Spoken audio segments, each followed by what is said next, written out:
It's Mon Mothma's HoloNet, and we're just posting on it. Welcome back to Mothmanet News and our 50-day countdown to the Mask of Fear by Alexander Freed. Before we dive in, one quick note. The first excerpt for the Mask of Fear was released yesterday. It can be found on Entertainment Weekly's website, and I highly recommend that you check it out. And if you haven't already, please consider pre-ordering this book from your local bookstore. It helps out your local economy, and it helps make sure that the book is a success, because we all want it to be a success.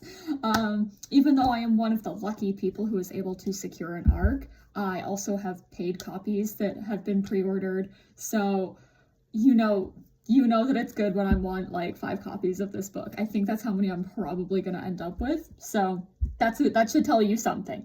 There's very few books that I have like 5 copies of. So today is day 10 of the countdown, and as I noted yesterday, we will be discussing stories that are important for Mon Mothma's character. From today until day 31, I was about a week off with how many stories I had listed yesterday. We will be going in timeline order and discussing these stories and Mon Mothma's role in them. Because I don't want to spoil the Mask of Fear, we're going to be skipping over that particular text for the most part, though mentions of what happens in it will be made in a way that isn't spoilery. Like, I'm gonna try to stick to things that have been announced in like official discussion of this book. I'm taking my cues from the people who are involved with the book and the publication from social media. So again, I'm trying to not slip up. There is a chance that I imagined that they have mentioned something, and in that case, I am sorry if that happens. Yeah, so today we are starting off with Revenge of the Sith and the deleted scenes that Mon Mothma was in.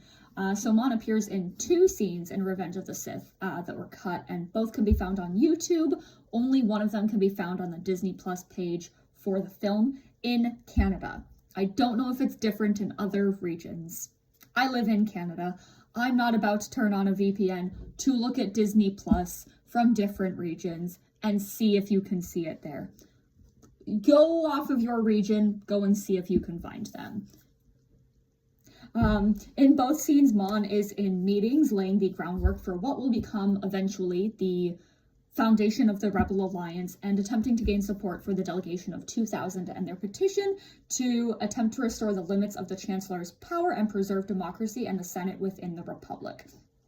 Of course, ultimately the delegation fails, and the Senate is eventually formally disbanded, but even at this point in time, Mon Mothma is one of the characters that can see that as a practical matter, the Senate doesn't exist anymore. Palpatine is bringing in governors, he has more power than ever before, and he sees no reason to get rid of it, and that is concerning.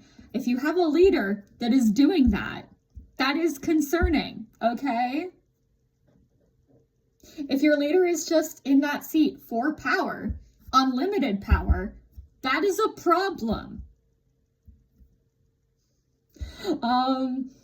Yeah, so I think that one of the most important things for later down the line is that she maintains this belief in democracy and that the seat of the Chancellor should have limitations on it that prevent subversions to the Constitution and make sure that your Chancellor doesn't become a dictator. Because that's how your democracy fails. How do you have an empire? You steal a republic.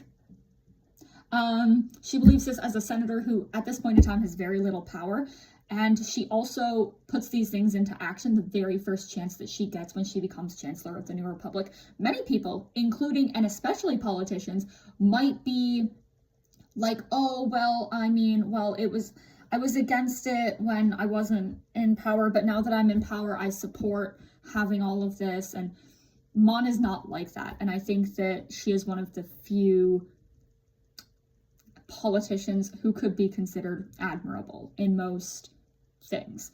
Like, it is an issue of some magnitude, but Mon's moral beliefs hold steady, they hold true. She has no desire to be a dictator, unlike Palpatine. And so, later on down the road in Andor, I'm going to discuss this again in Andor, where she's talking about how she learned from Palpatine. She is learning how to hide in plain sight. She's not learning like, oh, this is how to be a dictator. But also in learning how to be a dictator, you also learn how to not be a dictator. You know what I mean? Like if you're learning how to drive, you're also being taught how to not drive, because they need to teach you how to not do something so that you don't do that thing. Like, hey, don't turn on a red light.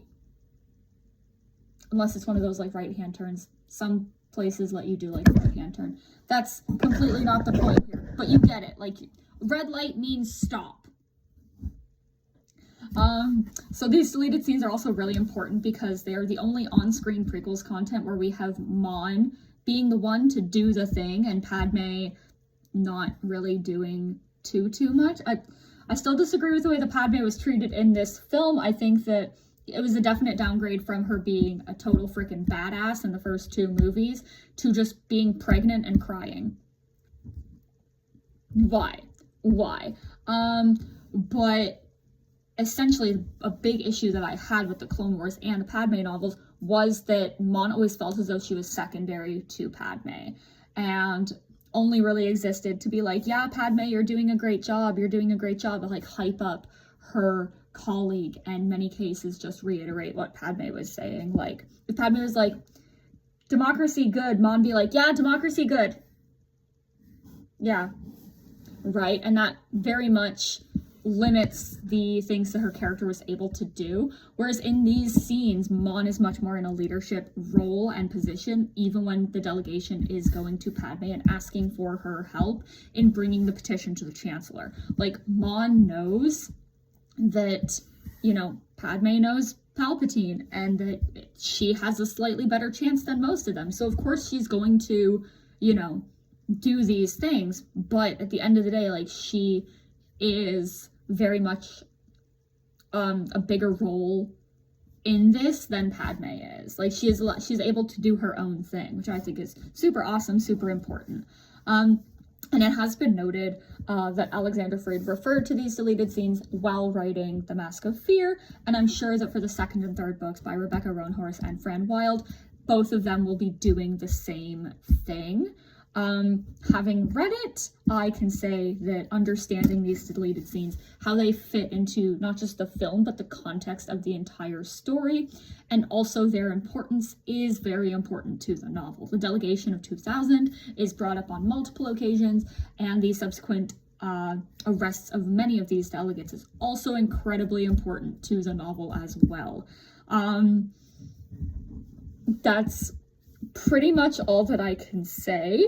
Again, most people who know about this period of time within the Star Wars story know that many of the delegates from the delegation of 2000 were arrested following Palpatine taking over.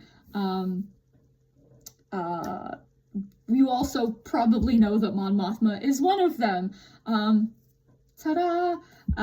So tomorrow is day 11 of our 50-day countdown. We'll be taking a major time skip and begin talking about Andor, which I think is going to take